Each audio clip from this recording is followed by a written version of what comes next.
ng mga suspected spies. So yung follow-up question ko po doon, siguro kay Director Lavin din, paano nakapasok yung mga taong na iyon, yung mga suspected spies or agents? Paano sila nakapasok in the first place?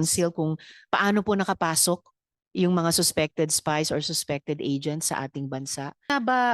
Pinadelist ni PCG Commandant Gavan last year pa yung 36 na Chinese nationals. And bakit mula noon, hindi nga kayo naging mas, hindi man maingat, in fact, mas suspicious kung ano ginagawa nitong mga Chinese nationals sa PCGA. Or si Mr. C ngayon ay di umanong mga dayuhan naman pala, nationals pa ng isang bansa na nang bubuli sa atin, pero sila nakapasok at nakatanggap pa ng mataas na ranggo. And balita ko nga po, within the PCG Auxiliary, may hierarchies pa. May nagbalita, meron pang mga kung ano-anong parang special unit within, and apparently, possibly yung ilan sa mga pinag-uusapan nating mga Chinese nationals ay naging bahagi nun. No? Senator Risa, May executive, anong ranggo? Yes, Anong ranggo Mr. niya? Chair. Anong ranggo nung Siya po ay honorary commodore. Commodore? Yung mga One star. Opo, one star. Kasing taas ni spokesperson Tariela. Ganun-ganun lang. Commodore. Opo. And you know, Senator Ping knows, para lang makakuha ng one star sa totoong mga armed and uniformed services natin, napakahirap at napakataas na tungkulin na ginagampanan. So talagang wow. Salamat, Mr. Chair. Guided by yung paalala ni Senator Ping na wrapping up hearing ito, ilang tanong na lang muna na follow up dun sa nasimulan na rin ni Senator Ping. Una po tungkol dun sa signals intelligence related activities. Nasimulan na nilang itanong yung legal status ng mga suspected spies. So yung follow-up question ko po doon, siguro kay Director Lavin din, paano nakapasok yung mga taong na iyon, yung mga suspected spies or agents? Paano sila nakapasok in the first place? Well, thank you, Your Honor. Mr. Chair, we would rather defer to, kasi ang point of investigation lang ng NBI from case build-up to arrest and then prosecution, we submit this with the Department of Justice. But on backtracking, I would defer to the Bureau of Immigration, paano silang pumasok, including maybe the Bureau of Customs on the matter of yung pagpasok ng mga equipment. Because these are simple equipments. Hindi ito yung mga high-end equipments na medyo mainit sa mata. So I would defer to these agencies, Your Honors, Mr. Chair. Salamat, Director. Sa bagay, binanggit nyo kanina kay Senator Ping na nagko-coordinate na rin po kayo sa BI. Yeah, I do remember that now.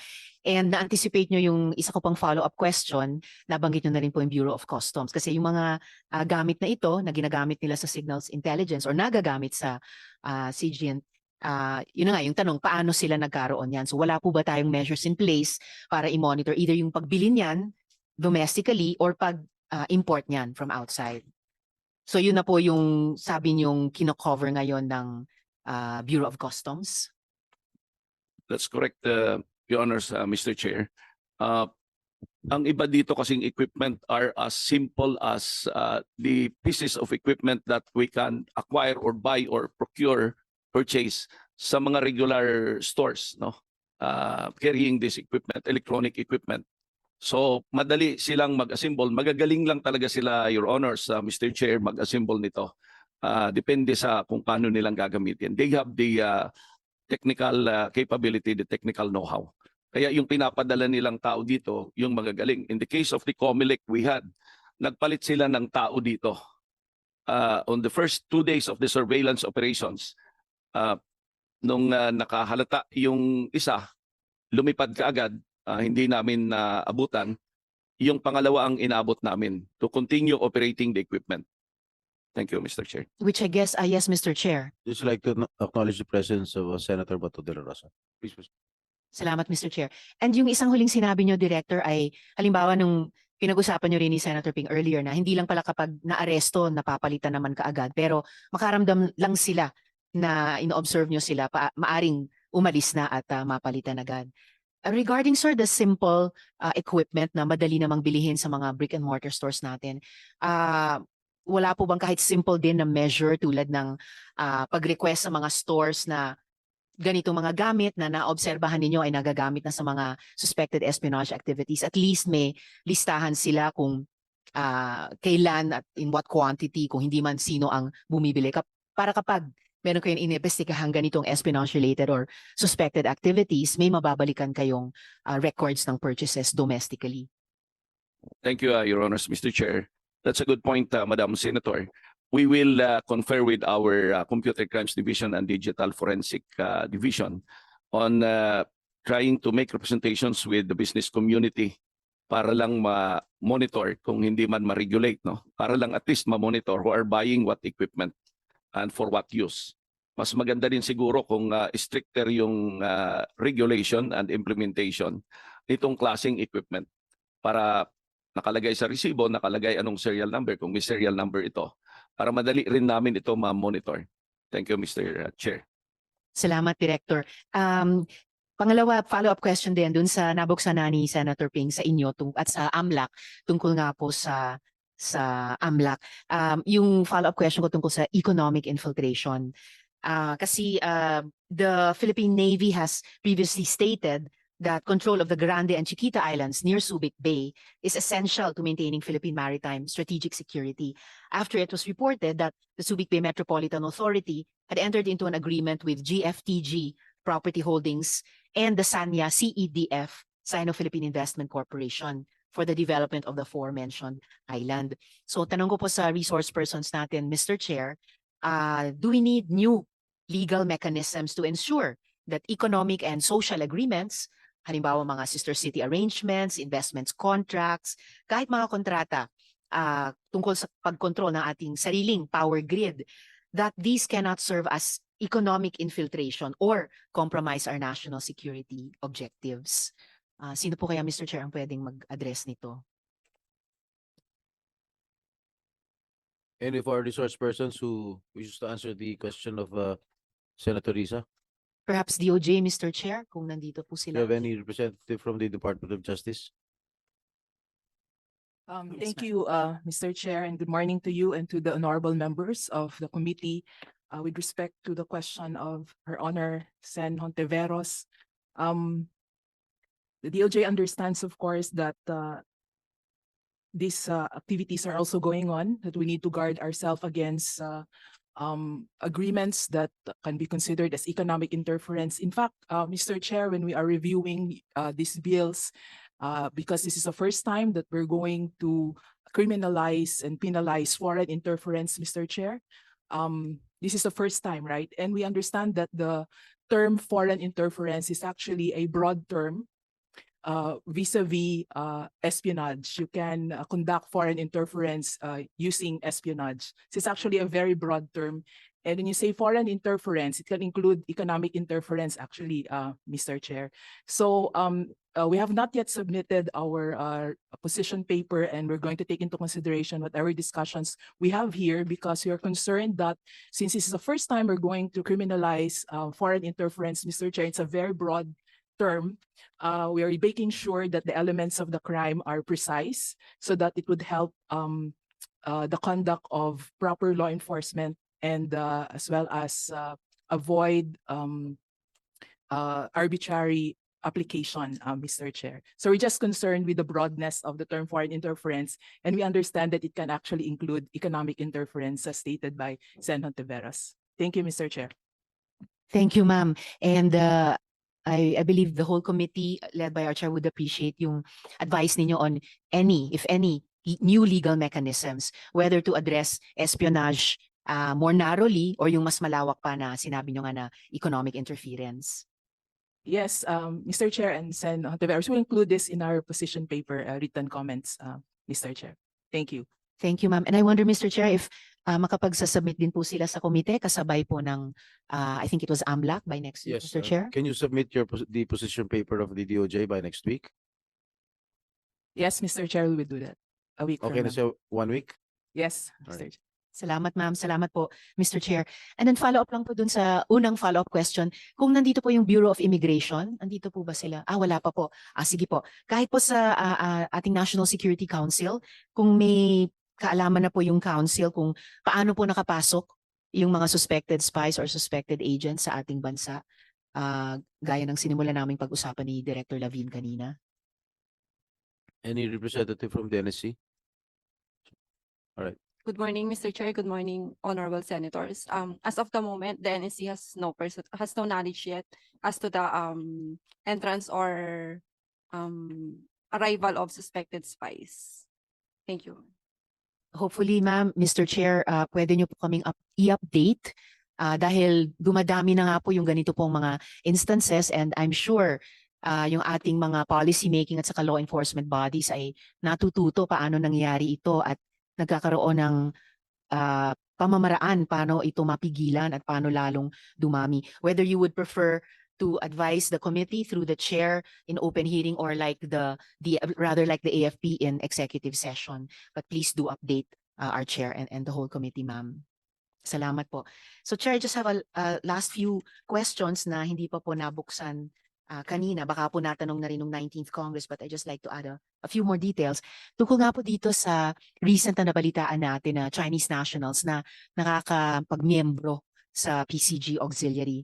So noong 2024 pa lang, na-expose sa pagdinig ng House of Representatives Committee on Transportation yung issue ng pagpasok o infiltration ng foreign individuals sa Philippine Coast Guard. Mismong si PCG Commandant Admiral Ronnie Hilgavan ay nagsiwalat na may dinelist sila na 36 na Chinese nationals na nakasali sa PCGA, so PCG Auxiliary pala, noong nakaraang administrasyon. Pero nitong linggo lang, may na-delist na isa pang Chinese businessman na naging auxiliary commodore pa. So, tingin ko po, Mr. Chair, hindi na dapat maulit yan. So, ang tanong ko po, how can our laws and policies prevent future foreign infiltration of our uniformed service? Kaya na po ba ng kasalukuyang vetting mechanisms na ma-identify at mapigilan ang posibleng foreign agents, lalo na kung gumagamit sila ng peking mga civic documents or public documents? At nakompromiso na ba kaya nitong Chinese nationals na nakapasok sa PCG Auxiliary ang operational security ng Philippine Coast Guard mismo at pati ng Navy, Mr. Chair? I think the PNP would like to address this. Tama po ba? Or I'm just reading the body language na sila po. We don't have the. Good. Thank you. I'm sorry, sir. I advise that there's the Philippine Coast Guard with us this morning. Good morning, ma'am. I'm Captain Fernandez from the Philippine Coast Guard. Right now, we're stepping up our vetting process, especially for the members of the PCGA. I think the last one to be delisted was a Commodore C, which was caught just recently. He was, I think, part of the Coast Guard, entered into the Coast Guard Auxiliary in 2018. Right now, we're finding out that there were Chinese nationals who were enlisted in the Philippine Coast Guard Auxiliary. This is because the Philippine Coast Guard Auxiliary is a voluntary service. It's a social civic organization under the Philippine Coast Guard. Right then, during that time, there were no perceived threats from interference from foreign agents. But right now, we see that there's a creeping intrusion into our security environment or security infrastructure. That's why the Philippine Coast Guard is now stepping up its vetting process in accepting Philippine Coast Guard Auxiliary members, sir. Mr. Chair, Excuse me. Paano nakalusot yun? It was 2018, sir. Our PCGA manual then, sir, was not yet that stringent, sir. But right now, sir, we're crafting more stringent measures in how to vet these members of the PCGA. Because the PCGA, sir, during that time, I think even accepted foreign nationals, sir, because this is a social civic organization, sir. This is not really an organic portion of the Philippine Coast Guard, sir. Mr. Chair, with the permission of Senator Risa, Yes, Mr. Chair. Yes, Senator De La Rosa. pwede malaman from Coast Guard, halimbawa ako, mag-apply ako sa inyo ng magiging auxiliary ba tawag sa inyo? Reservist? Auxiliary, lang, sir. Philippine Coast Guard Auxiliary. Parang equivalent lang ito sa armed forces na reservist. No, sir. This No, is very different? different, sir. You can compare PCJ as a Rotary Club. Rotary Club. Yes, sir. Or a Lions Club, sir. Although they are helping the Philippine Coast Guard with safety functions, sir. talking about security, kung ang isang auxiliary ba, binibigyan ba ninyo ng security clearance? No, sir. Kung binibigyan nyo, up to what level? They don't have any security clearance, sir, because they should not be privy to any law enforcement or security functions of the Philippine Coast Guard. They are just there to help us in safety and environmental protection, sir. Therefore, can you safely say na kahit sino-sino diyang auxiliary ng Coast Guard ay they are not posing a threat to our national security? We could not say that categorically, sir, because they are also attending some of our functions. And, sir, intelligence can be gathered from different sources, even from simple conversations. If you are really a well-trained agent, sir, you can gather intelligence. Kaya, you should be wary about that. Yes, sir, very, very sir. Bantayan ninyo dahil sabi nyo, walang security clearance. So hanggang formation lang sila dyan. Yes, sir, yes, Sali-sali sir. lang sa activity ninyo. Yes, sir, yes, sir. Yun lang kanilang Yes, sir, yes, sir, yes, sir. engagement. Yes, sir. Thank you, Mr. Chair. Salamat. Thank you, Senator De La Rosa. Thank you, Mr. Chair. And in fact, Captain, gaya ng pinag-uusapan niyo ni Senator De La Rosa, nakaka-attend nga po sila kahit ng social functions ng Philippine Coast Guard. So, nakaka-fraternize sila, nakaka-develop sila ng relationships, nakaka-develop sila ng level of trust and confidence. Your Honor, Mr. Chair, the mere fact Mr. that Chair. they are authorized to wear your uniform is already something that is giving them access to your organization, di ba? Naka-uniforme. Uniforme ba sila? Their uniforms are different from us, sir, because they are not commissioned officers or they are not enlisted personnel, sir. For example, sir, the Boy Scouts, sir, they have uniforms. Kasi yung auxiliary, iba ang uniform? Yes, sir, they have different uniforms, sir. They are, Pag titingnan mo sa malayo, ako, ordinaryong tao ako, ma-differentiate ko kung sinong auxiliary, sinong totoong Coast Guard. yes, sir, yes, sir. Kumbaga sabi sa pulis, makilala namin kung sinong totoong pulis at sinong pulis-pulisan. Yes, sir, yes, sir. Makilala niya. Yes, sir, yes, sir. Okay. They have Anong different, diferensya? Anong they have diferensya? different rank insignias, they have different headgear, sir. They have different sets of uniforms. For the rank, sir, we specifically state that they are PCG auxiliary, sir. May Senator Lacson is whispering me anong tulong nila sa inyo. Bakit you bother to organize, to recruit, and organize them? Anong maitutulong nila sa inyo? Most of the auxiliary members, sir, are boat owners or shipping company owners, sir. During search and rescue, sir, we can tap them to use their ships or their boats for search and rescue, sir. Okay, that's good. Thank you, thank you. Thank you, Mr. Chair. Thank you, Senator Risa. Thank you, Mr. Chair. Thank you, Senator De La Rosa. In fact, I can believe you, Captain, na may mga ilang dayuhang miyembro din yung PCG Auxiliary. Alam mo, mga Europeo, ganyan. But that's not a continent. Those are not countries na gustong i-hit and run yung maliliit na PCG vessels natin sa West Philippine Sea, di ba? And sabi niyo po kanina, and also I know na tumutulong sila halimbawa sa mga international coastal cleanups, lalo na tuwing susunod na buwan, Setyembre. Pero kanina po, Captain, sabi niyo, at that time, wala po kayong perceived threats mula dito sa pagsapi ng mga foreign or even Chinese nationals sa PCG Auxiliary. Pero batid niyo na mula noon na, o ngayon pala, na maaring may creeping intrusion. And in fact, bakit nga ba pinadelis ni PCG Commandant Gavan last year pa yung 36 na Chinese nationals? And bakit mula noon hindi nga kayo naging mas, hindi man maingat, in fact mas suspicious kung ano ginagawa nitong mga Chinese nationals sa PCGA? I can only speculate, ma'am, maybe because when we dug deeper into their background, sir, ma'am, I think their citizenship was kind of shaky, ma'am. So it was prudent for us to delist them rather than having them in the list of the Philippine Coast Guard Auxiliary, ma'am. So hindi ba binackground check din yung at nag-dig deeper dun sa nationality ng lahat ng Chinese nationals na members ng PCGA? Kasi between last year na na-delist yung 36 at ngayon na may Joseph C. nitong linggo lamang na idinidelist din, there's been 12 months.